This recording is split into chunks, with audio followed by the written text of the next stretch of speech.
So, hi everyone. This is Maria from Pause Alchemy of Women, and I'm here today to interview my amazing friend, Abi Collins, relationship mentor extraordinaire. So, hi, Abby. Hello, Uh, gorgeous lady. would you like to tell the audience about a little bit about what you do, the name of your group, etc.? Yes, okay, of course. So my name's Abby, and I am a relational mentor, which basically means that I help women in their relationship journey. So it may be that you're single at the moment, and I help women to get ready for their next relationship, or it may be that you're already in a relationship, and I kind of teach some relationship skills. So I'm a big relationships geek, and lifelong student of love as well. And yeah, I think that's pretty much a good intro. Animal lover and friend of Maria, and really happy to be here today.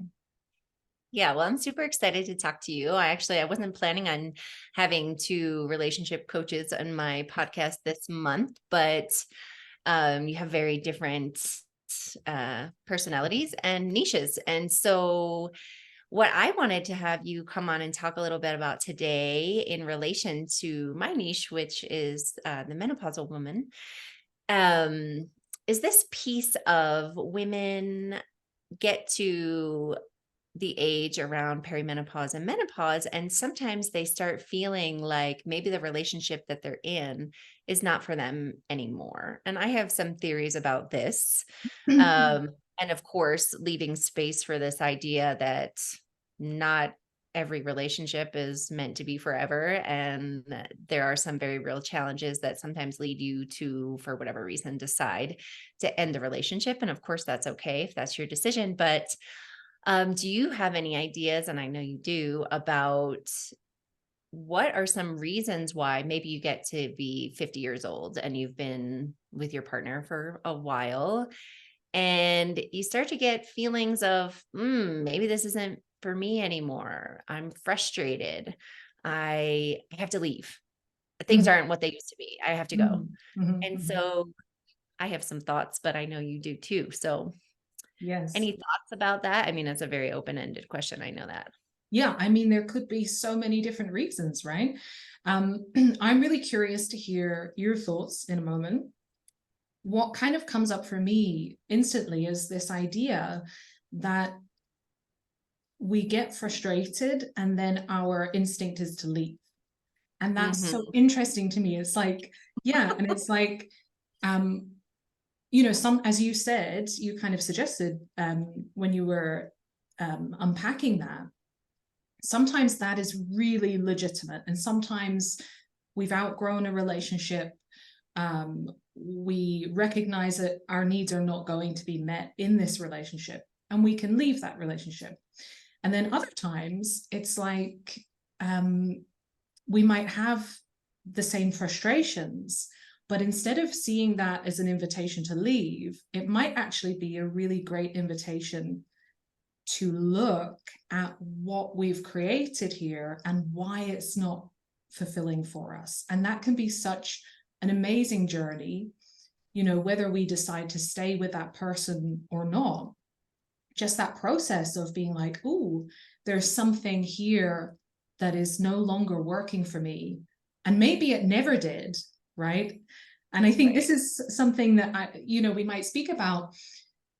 So often I find, my clients that I work with who are maybe 40, 50 and beyond are at a point in their life where they realize something about themselves that they just didn't realize when they were in their 30s. They just didn't realize it when they were in their 20s.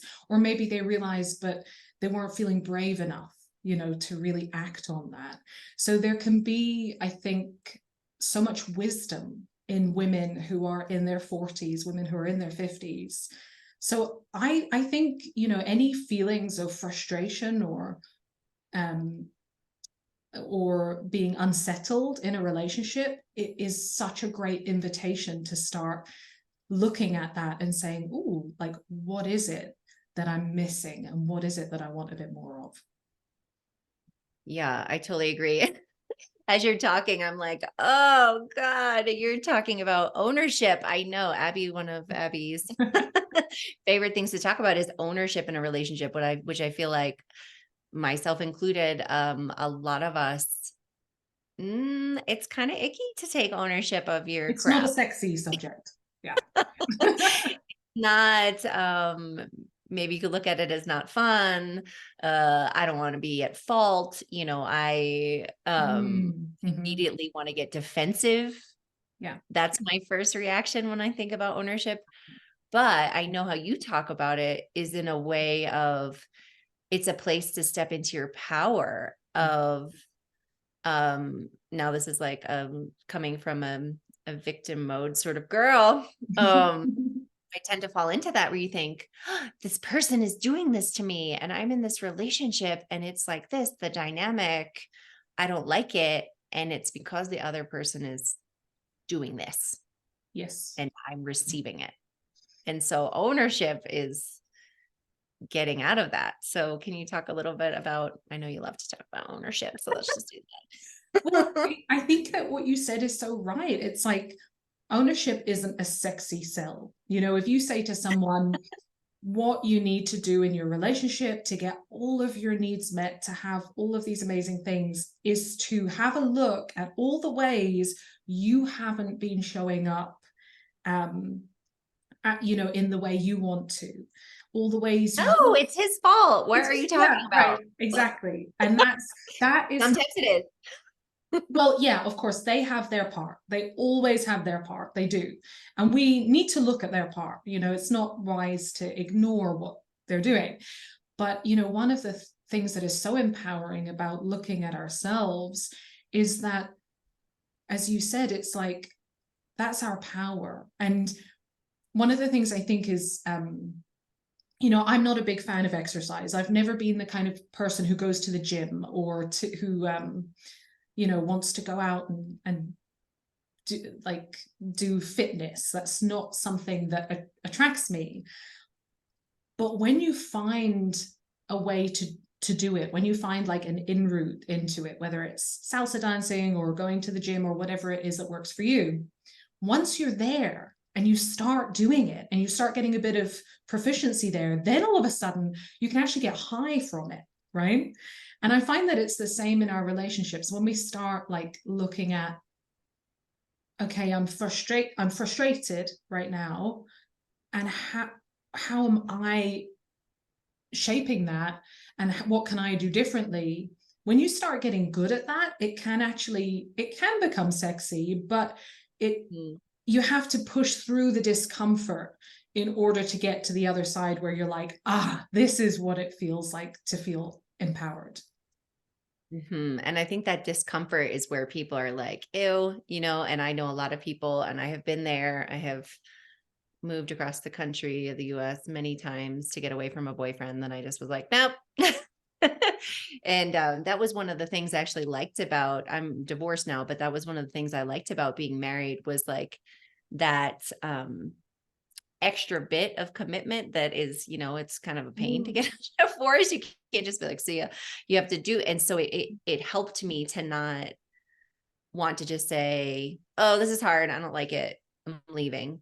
Yeah. And so, but that piece of discomfort, sitting in the discomfort of, again, of course, not staying in any relationship that is really terrible or that you're super unhappy or that is Mhm. abusive in any way, but um, just uncomfortable. And like you said, looking at like, oh, this is interesting. I wonder what is happening here, and shifting that from it's the other person to like, well, what have I contributed? Even if it was the other person's fault, whatever happened, Yeah. what is it you that did that? Why did you choose that person? Yes. Is that person like one of your, Yes. Yes. Why did I choose that person? What was I getting from that? Or why did I not own my boundary? Why did I not verbalize my need? Why did I avoid intimacy? Why did I allow things to go cold? Or why did I amp things up? All of these questions are invitations for us to fall in love with ourselves a little bit more. As long as we can do it with compassion, it's like we get curious about ourselves, because when we're focused on the other person, we're not really thinking about ourselves. And I just feel like that's such a missed opportunity, because we're all so interesting, and our relationship journey, I feel like actually this is a really key part of why so many women start to get antsy and frustrated, is I think at a certain age, and I don't know, I'm curious to hear, actually in a second I want to hear what you were saying, but one of the things that I think is that at a certain age we start to want more for ourselves, and we want to there's parts of us that we're starting to discover and to accept, and we want to experience them more, and maybe something that was okay for a while is no longer enough, and we're realizing, gosh, I'm so much more than this. Maybe I want like a hotter sex life, or maybe I want deeper emotional connection, or maybe I want for us to really be a team here, or for us to do something that's scary in the world, or maybe I want more things outside of my relationship, more friendships, more hobbies. There's almost a sense that that frustration could be a mirror to like a desire that you have. I love that. And I want us to not get off of this podcast without talking about the sex piece, because I think it's interesting, Okay, especially for my perimenopausal ladies. That's often a fear of the yeah. decline of And I would love potential. to hear that as well from your perspective and your wisdom Yeah. of the menopausal side. That would be really interesting. But I Okay. first Well, let's come back to that, because you said yeah. something before that now let me try. I got all amped up. I got amped up about talking about sex, and now um this piece of, because Abby and I started talking before, and we were trying to do a podcast without recording, and so we had to stop ourselves because we didn't want to get through all the excitement of discussing it. But this piece of deciding that you want more, deciding maybe you want better communication, you want more from your relationship, maybe you feel like you're giving too much. And so I wonder, with now some women, maybe, if you're in a relationship for a long time, it's really clearly impossible that you haven't changed at all. So maybe some of the things that you didn't want before, you feel like you need now. So I feel like that can be one piece. But what I have found, and when I talk to other women and in myself, is this piece of, I didn't ask for what I wanted. I put up with stuff I didn't really like, either emotionally or physically or any of the things. I didn't ask for what I need in the beginning of my relationship. And so I'll just say, my current relationship now, I acted sort of in a way that wasn't really, now in my defense, it was the end of pandemic. I couldn't go anywhere. I didn't do anything. I had a very different personality because I was always at home. So then he thought, oh, she's always at home, which is not how I am. But often, for whatever reason, either to not show people your ugly parts, to not be needy, not be, to try and be over accommodating, or maybe you have kids and you act a certain way because you're You're just in mum mode. sacrificing yourself for your whole family, Yeah. maybe your partner included. So I'd like to just talk a little bit about that piece of course, there's the piece of maybe you changed in the relationship, but sometimes you didn't express your full self in whatever way. And now you're like, that's not what we're doing anymore. And I feel like this piece of, especially like women going through the perimenopausal phase at this age, sometimes you think that's enough. And maybe your kids have left, and maybe, maybe your husband is not working, or you're not, you're like, that's enough. But also, is it your partner, or is it that you didn't ask for what you really needed and acted in a way that wasn't really true to yourself? Yeah. I mean, I would say both. There's two people always in a relationship. So it's never fully on one person, right? Right. And I find it so interesting. what you're saying there about, just getting to that point in your relationship where you're realizing that you haven't been checking in either with yourself, right? And if you haven't been checking in with yourself, then you haven't been checking in with your partner. And here's the thing, you mentioned about like outgrowing and slowly growing. This is why it's so important that we do check in with our partner so that we can so that we can grow together. Because here's the thing, we're different people. And if we're not constantly coming back and saying like, hey, how's this for you? How's this relationship for you? How is it for me? And that can be like on a weekly basis, or you might do an annual review, or both. But if you're not doing that regular check-in, which requires you to check in with yourself, then you're just not going to be on the same page. And how could you possibly expect to grow together? How could you possibly expect your partner to understand what it is you need? So there's that level of like communication and checking in with each other that I think is so key in long-term relationships, so that you can actually grow together, instead of growing apart. Yeah, I totally agree. And I have recently, under Abby's guidance, implemented that in my relationship. And, my partner, um, he doesn't come from a base of super emotional intelligence in the way of, he's not well versed in expressing his emotions, and just from the life he's led, that's not what he's been like. But given the chance, he's actually really open. And so that was one thing that Abby and I think we talked about a little bit in the beginning, like before we started recording, was this piece of first, we tend to blame, especially if you're in a male-female relationship, the man. They don't understand me. They're not fulfilling my needs. They're not doing the stuff I want. But my question is to the women, first, do you know what you want? Really? Mm-hmm. And if you say you want this, do you know why you want that? And are you expressing that? Because if you're with a female friend and they can't read your mind, I'm sorry, but imagine a man trying to read your mind. We have kind of different brains. And so that piece of expressing your needs and giving that person a chance to actually know what it is without just not liking what they do because you haven't said anything.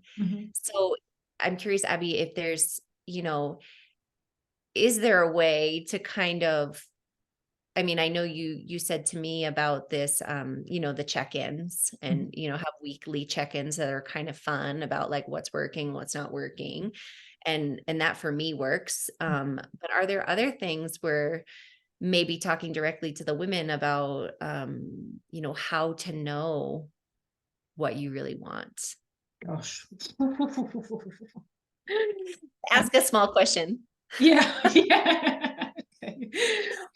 I think, something that we've spoken about before, and something that I think is so powerful, is that so often we live in our brain. It's like we're up here. So we don't know what we want. We don't know what we need because we're living in an identity level up here. It's like, I don't need anything. I don't need sleep because I just need to work, right? That's not really a reflection of what you need. That's like what you want, what you think you should need, right? Or what you think you shouldn't need. But to actually know what it is you need, it's like, for me, it's such more of an embodied experience of like, okay, I've said to you before, I see it like an elevator, and like we can aim to get better at moving from our head space to our heart space and to our gut space, and eventually it's easier to just like move between them. But at first, many of us are just so living in our head space. We're just so not here. And so I think a big part is like just learning how to come into your body. And there's so many routes you can do this. I mean, you can do meditation, you could do yoga, you can work with a coach, but just learning how to really check in with yourself, not in your head, but in your body, and just allowing whatever that feeling is and letting go of the story, because whatever story you have is going to keep you up here.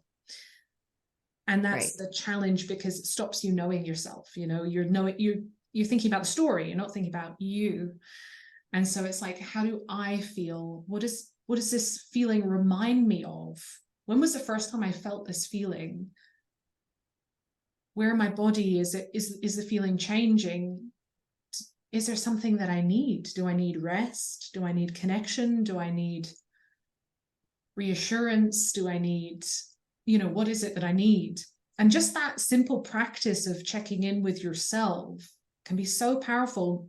And the thing that I think for me is like being curious about ourselves, like fostering curiosity, like just being so curious, because we're so interesting. We waste so much time feeling ashamed of ourselves that we don't get interested in who we are.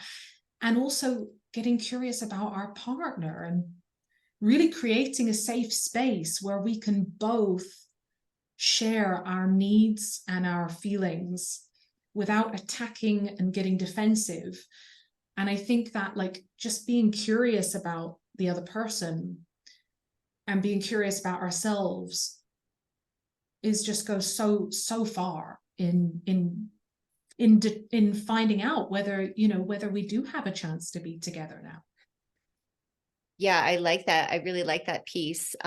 First, Abby, I have done relationship coaching with her before, and she's very good at getting you out of that head, like seeing that you're up here and being like, okay, how does that make you feel?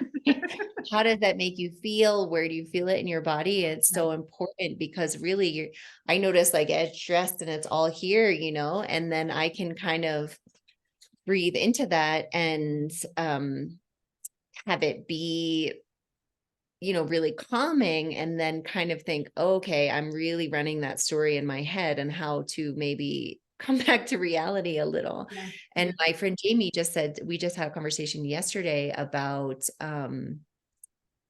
she was talking about friendships specifically, but she was like, what I would really love is that if she's like, we're all kind of very similar.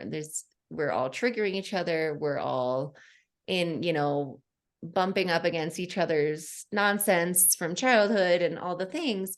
And she's like, wouldn't the world be way better if we could really all just be more gentle with each other? And that's one of the pieces, in my coaching, I always talk about being easy on yourself. So first, and I listen to a podcast also about this, about not, if you're really critical of your partner, for instance, like, how are you talking to You're going to be doing yourself? it to yourself. Exactly. Wow. And the same vice versa. If you're going to be critical to yourself in some way, it's even if you're, kind of people pleasing on some level, you're going to still have that with other people. So yeah, I love that you're saying this, developing radical curiosity for anyone is like a universal thing. If you can do it for yourself, you're going to be so much better at doing it for partner. If you can do it for your partner, holy crap.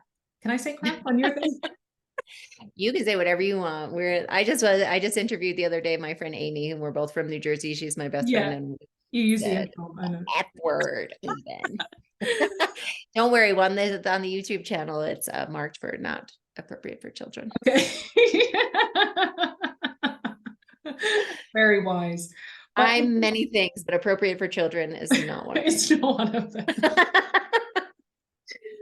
And Maria, gorgeous lady, I want to hear you, like, from the perspective of, having all of this understanding of hormones and not just hormones, but like, what it's like for women as they age and as they go through these different phases of life, because I know that's your thing.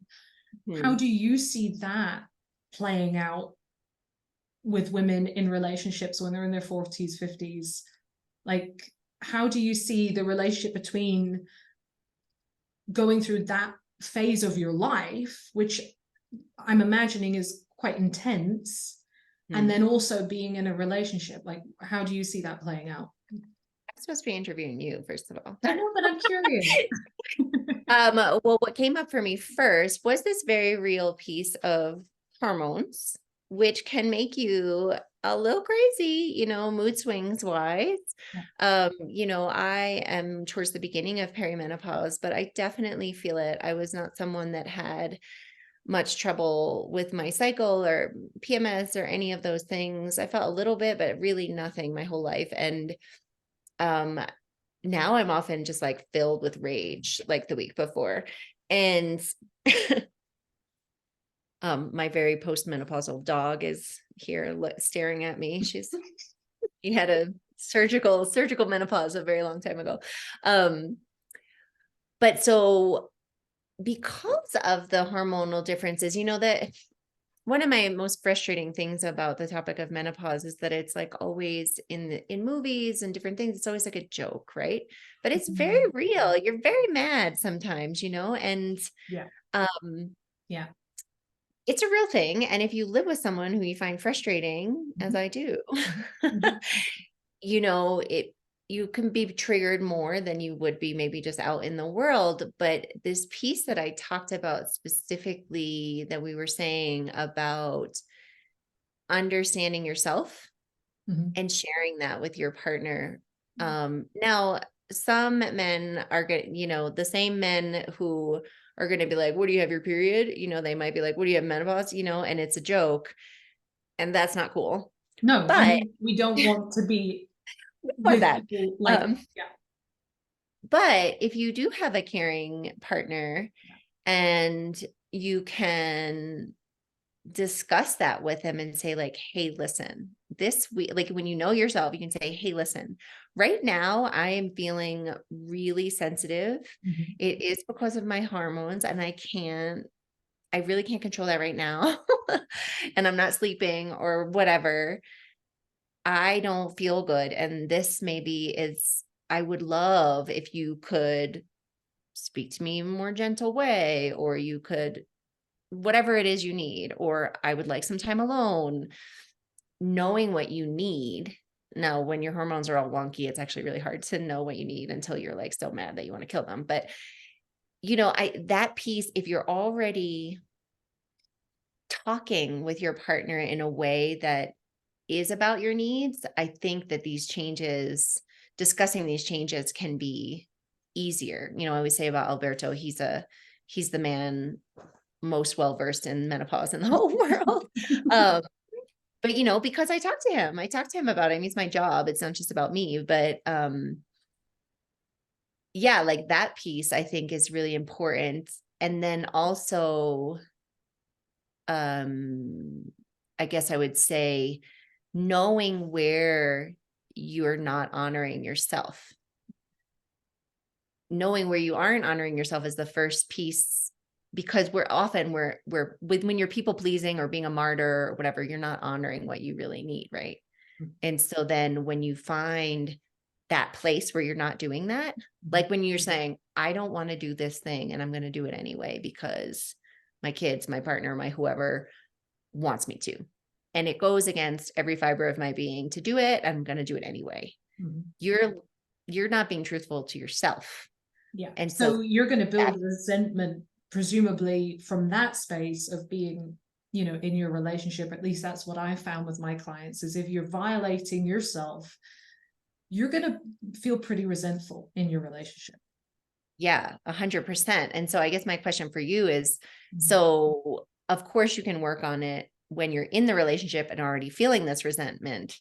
But what are some ways either to help that if you're already there in this resentment, Yeah. how to kind of take your power back from that? Because also I think that's right. Wouldn't that be considered victim? Because you're like, oh, just do it, even though I don't want to. And it's like other people are making you do a thing when you're really deciding to do it with that ownership piece. Yeah.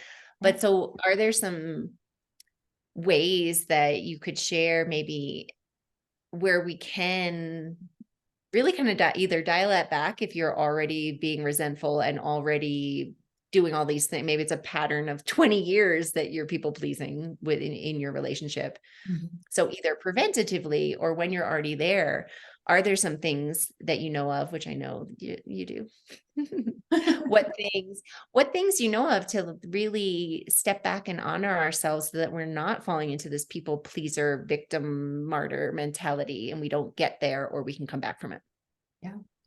I think you pretty much said it. It's like we the first step is, if we are over functioning, or if we are, that's one form of people pleasing. It's like, it's a very active form of people pleasing. It's like, I'm going to do things in our relationship. I'm gonna do the tidying, I'm gonna look after the kids. No, you don't have to do that, let me do that. You don't do that right, let me do that right. So it's like, That one. yeah, that you're over functioning, maybe also with the emotional labor, and what I think the first thing is to really recognize, if you're over functioning, that's an issue, and that's a separate issue to your partner under functioning. It might be really tempting to focus on them and be like, you have to come up here, but really our part is to start going down here.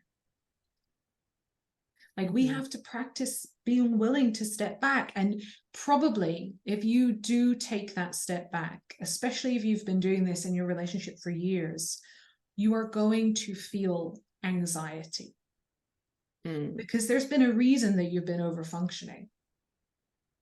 There's something that you've got from that, probably some kind of security, right?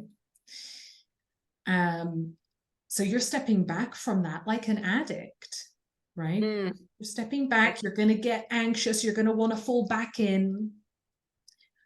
But I really think the biggest piece is making a commitment to yourself that I'm really genuinely going to stand back, and I'm not going to make this dependent on what they do. If they don't pick up the slack, I'm not going to instantly go back into over functioning. I'm really going to stay in my lane. I'm really going to stay there. And I think that level of commitment of, I'm going to do my part regardless of what they do. And this doesn't mean you can't make requests. This doesn't mean you can't say, hey, sweetheart, I've realized I have this pattern. I've probably had it since childhood, right? And I want to work on this. I want to change this. And, something that I really recommend doing whenever you're tackling problems is to try and speak from the heart. So describing that and saying, I'm going to be doing my work, and I would love it if you could XYZ. But really knowing that even if they don't do that straight away, because it may take a while, but even if they don't, or they may never do it, and that's also something to bear in mind, right? But even if they don't, you have at least grown in your area. So if you do one day get into another relationship, at least you've broken that cycle. At least you're in a different place. At least you now have the capacity to actually have. I can see her. You're looking at the dogs. She's like, I'm sorry, she's got like a very creepy stare, and she is like, he calls it her transmission of creepiness. She's just like, like it's her. Sorry, she's very cute. I'm not going to show you because I'm in my room that is very messy. I won't put the, but I apologize. No, that was sweet. But yeah, my point is that we need to be willing to look at our part. That's so important, because as we kind of spoke about this week, it's like, when we're in a pattern that doesn't work,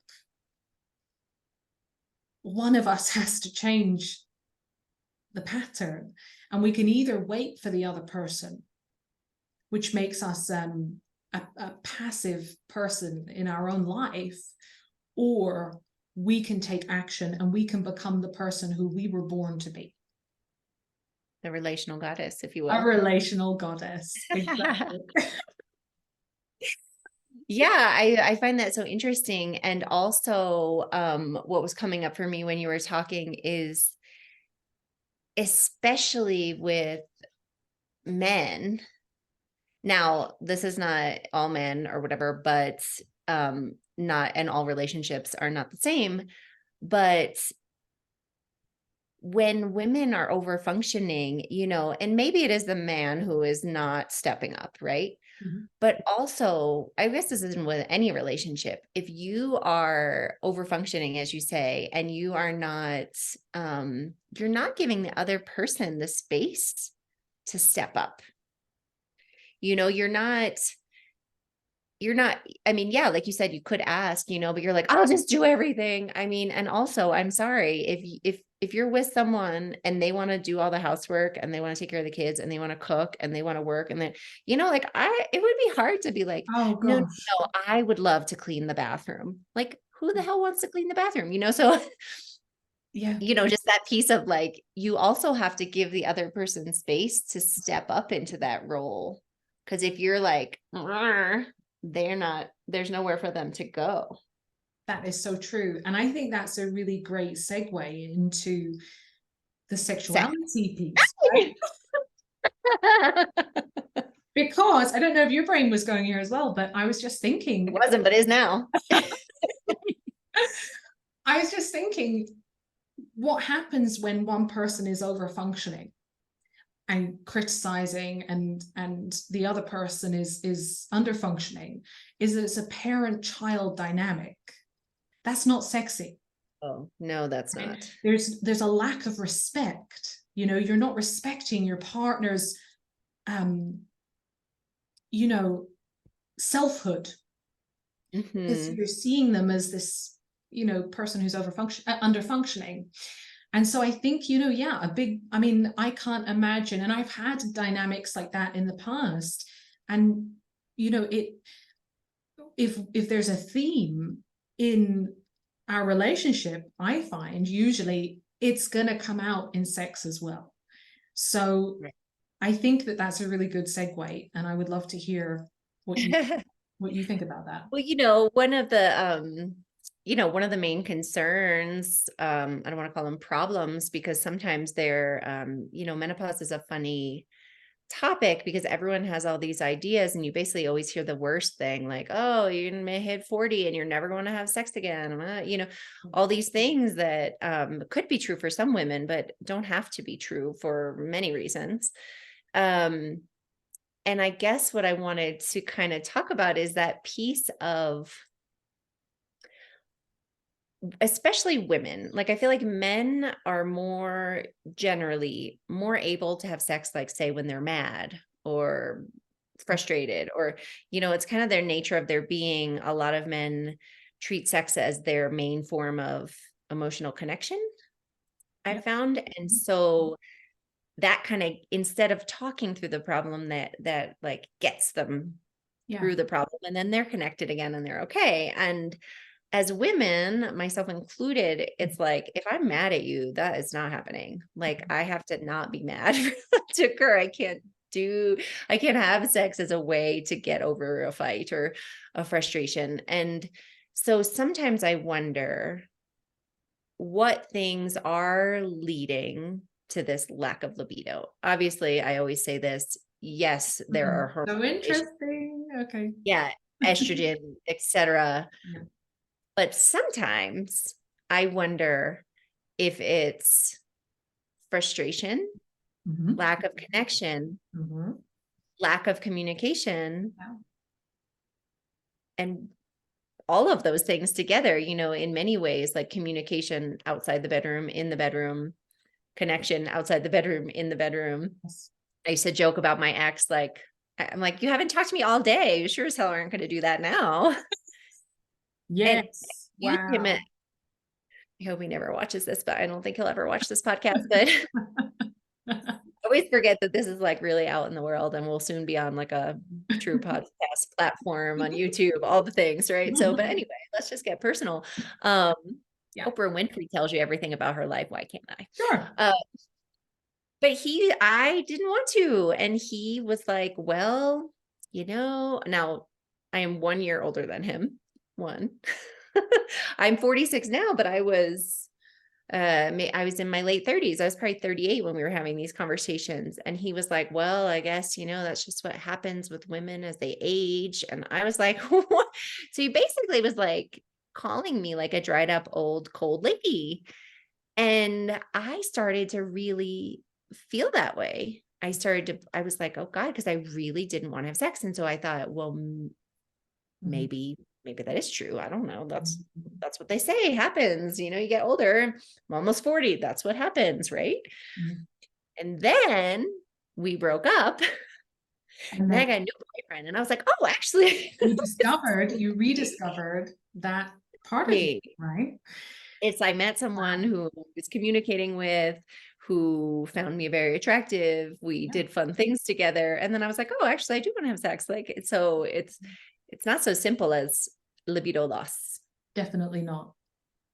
One thing I would like to say is I feel my care for you as I put myself in your position of, really being in a relationship where it was such a missed opportunity for him to say to you, why do you think it is that you don't want to have sex? Like, if you'd really gone there and Yeah.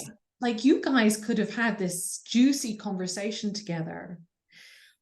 That's what I would say. That would be an example of someone where we were not like we were Yeah. these levels were not, but And in that's the another, power of yes. curiosity, right? Like, Mhm. if Right. your partner is curious about you, then everything's like, ooh, oh, okay, tell me why. Why do you think that is? And then that creates intimacy. So what a missed opportunity. Oh, I don't miss that opportunity. Don't feel too so bad. yeah, okay. Now, I have a very different opportunity currently. So that's better opportunity.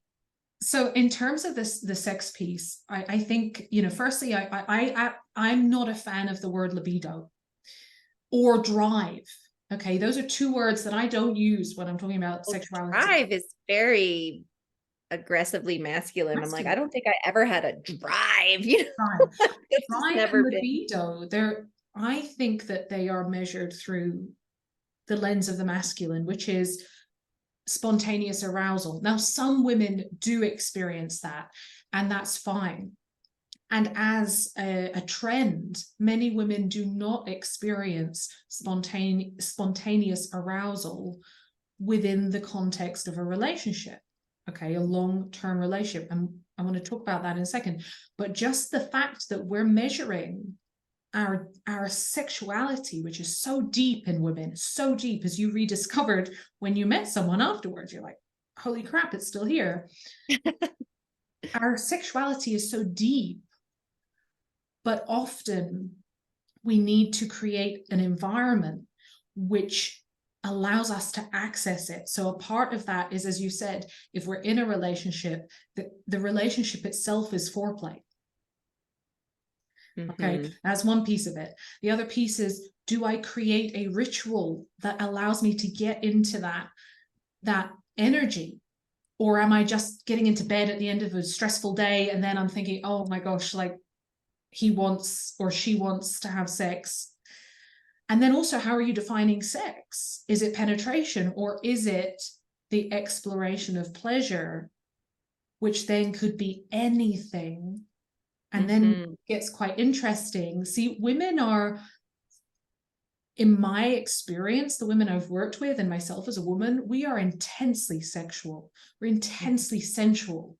It's just that it's not according to the model that we've been understanding it so far, which is the masculine model.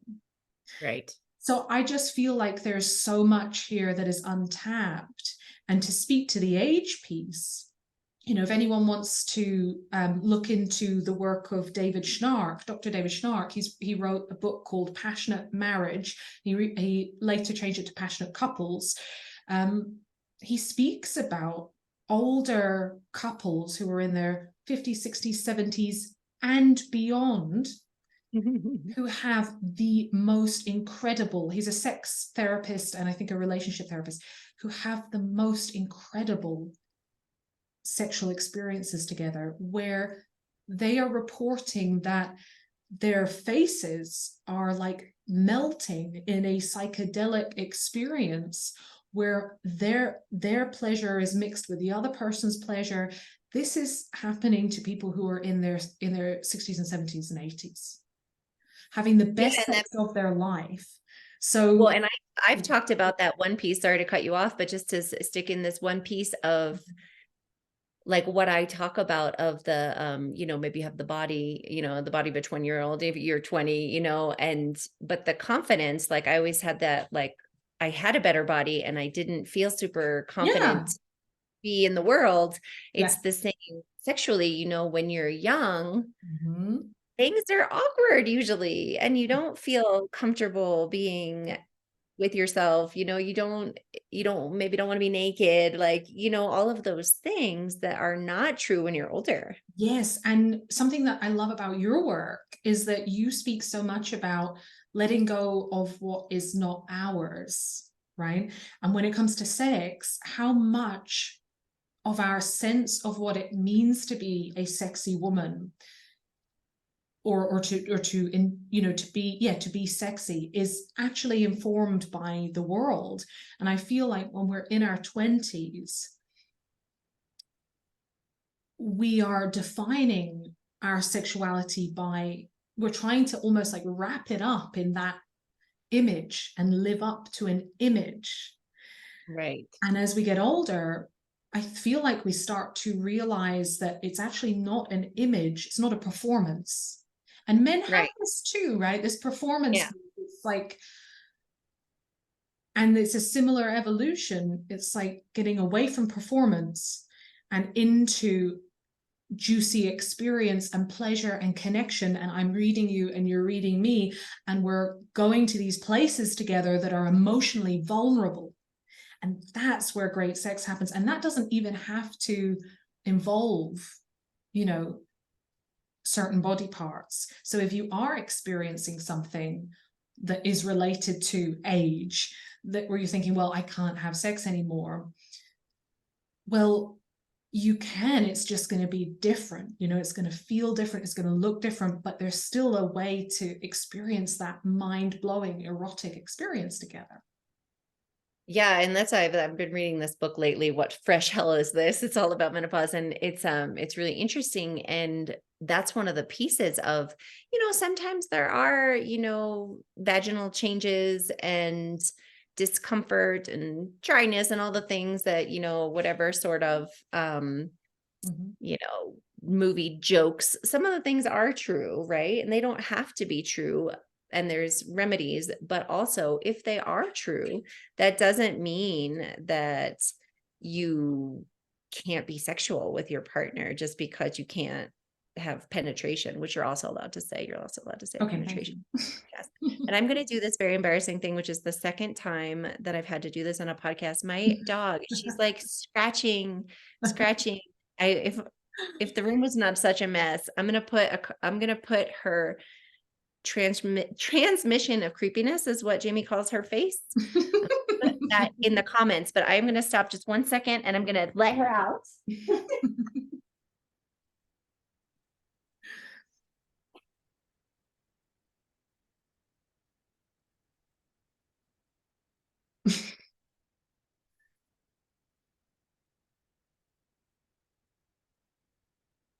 Apologize, but you do not say no to a menopausal woman. First, she's been in menopause for most of her life, but postmenopausal, I guess she is. But yeah, so that piece of, and that's something I often talk about with the program that I have, is that piece of, it's acceptance of where we are. Mhm. And that just like in Mm. puberty, Yeah. your body changes, your body changed, your feelings changed, lots of crazy. I mean, your body really changes more in puberty, I would say, than in menopause. But there are going to be changes, Mhm. Mhm. even if you just get wrinkled. It's gonna happen, you know, at some point, if you are lucky enough to live that long. Mhm. And there'll be some changes either in your Mhm. sex drive, which I also don't like, Mhm. Yeah, no, just as but long. your desires, Mhm. your what you like, what feels good to you, and it doesn't have to be um a complete ending. Like just because you're not having the sex that you had before, exactly how you did it before, maybe you never liked it. Yeah. Maybe you just Yeah. didn't say anything. Yeah. And Yeah. and what I would say here, just one thing that I was just thinking, and now in my last podcast, I was talking to my friend Amy, and we're talking about smashing the patriarchy, right? So I'm not trying to defend men, I like to smash the patriarchy, but I feel like sometimes, like you said, with this curiosity, Yeah. men are under a lot of pressure from Oh porn. gosh. I mean, we are too, right? But like Yeah. it's really more obvious Yeah. with women, but really with like the porn industry Oh and being gosh. Yeah. manly and doing things a certain way and Yeah. knowing about sex and things, they actually are in a lot of pressure. Wow. And I find that, I was going to say, I find that most men, I don't know most men, just to be clear. I haven't had this experience with most men. I'm gonna make it so I'm not as that experienced as I made myself just sound. Hi, mom, if you're watching. Um, I would imagine Mhm. that the small amount of men that I do know and what I've heard, I feel like if you give men the chance to be more sensual and experience sex in a different way than what they've been taught or shown, or Oh, yeah. however you get information, which we don't get any really, what they think they're supposed to do and what it could be like if we take the responsibility of showing them that there is a different way. I feel like a lot of men would be into it. Yeah.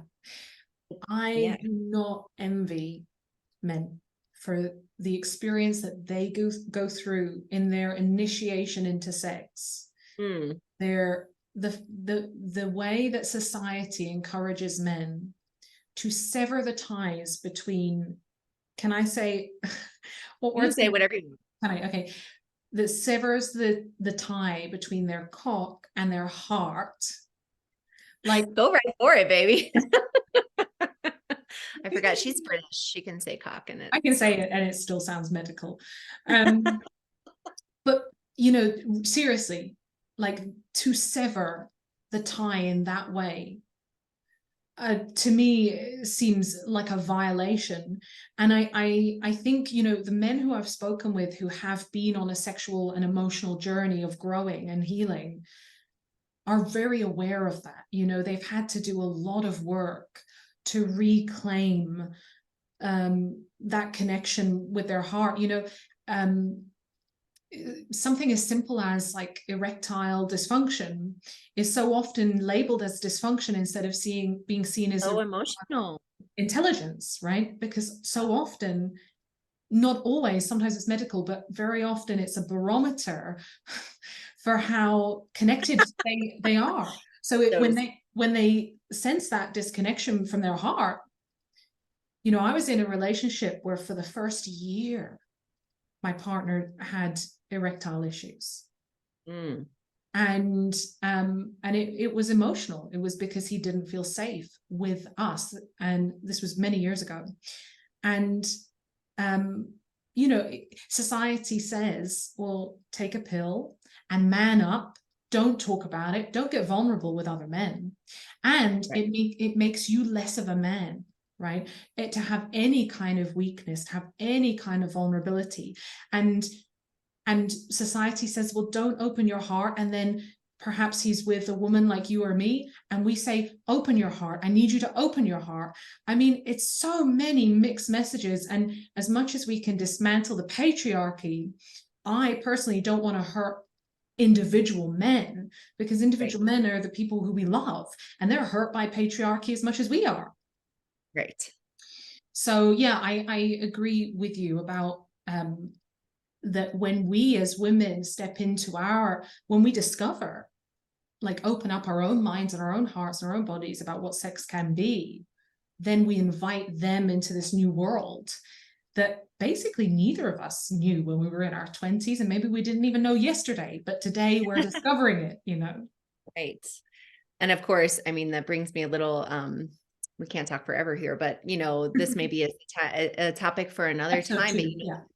the piece of shame, which I find to be so pervasive in this topic of menopause, because the body shaming that we received when we were growing breasts and getting different when puberty came goes, of course, through our whole lives. And now it's like, oh, now your breasts are sagging. Now you're also crappy, you know, and you know, all of that tied in with the shame and, you know, with sexuality and all of those things just like layering on top of each other.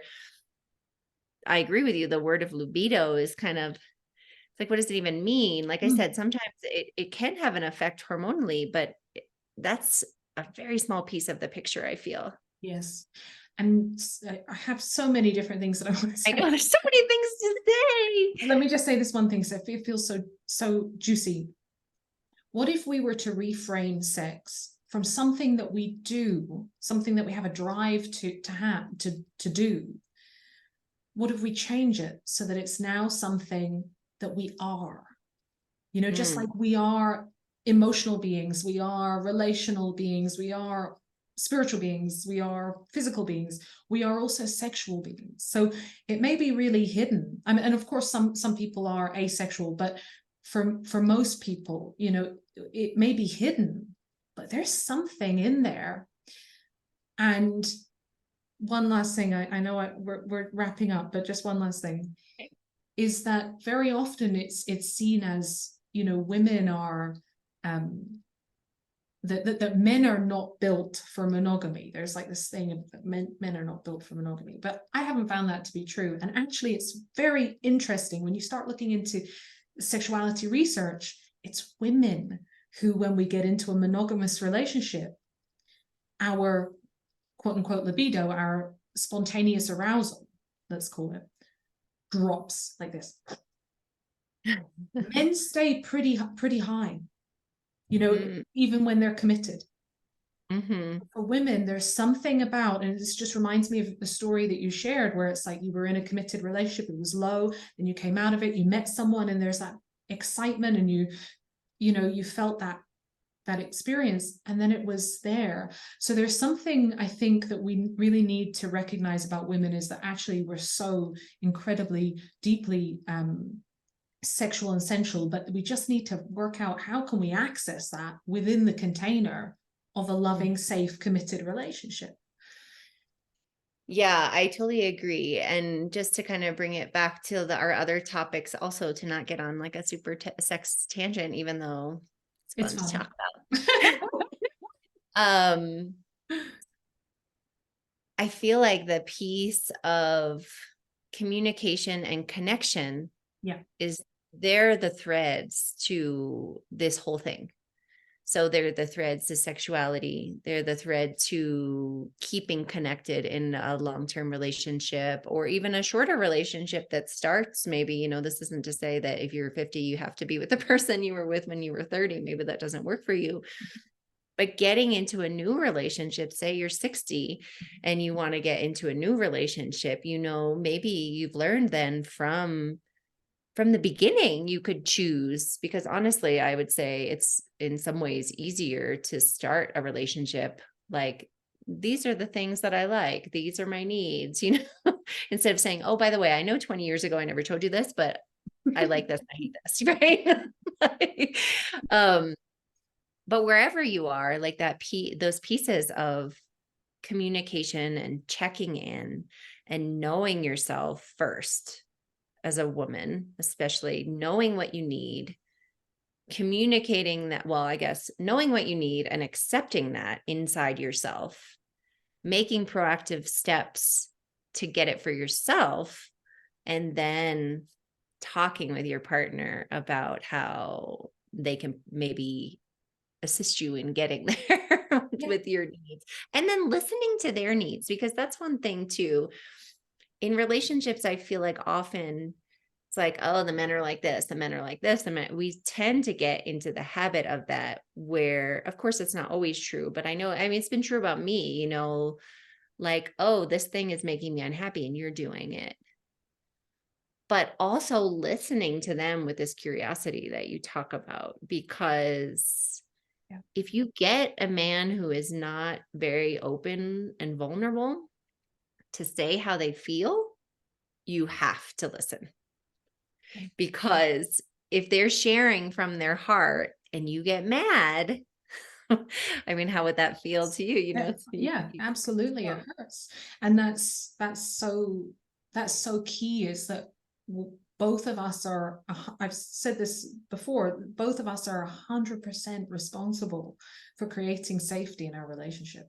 And that Mm, means we have to become experts on our partner, and we have to become experts on ourselves. And yeah, I love what you're saying. It's like being from that heart space, listening from that heart space, speaking from that heart space, coming down into the heart level and addressing desires, problems, visions, all sorts of things, but from that space. And yes, we're going to get triggered. Yes, we're going to go into the headspace, but then we can come back. Okay, mhm. let's try it again. And that's just so Yeah. powerful. Just being in our heart space, I believe, is just so healing, and it's so safety building. Mhm. And it's such an important part of any relationship, really.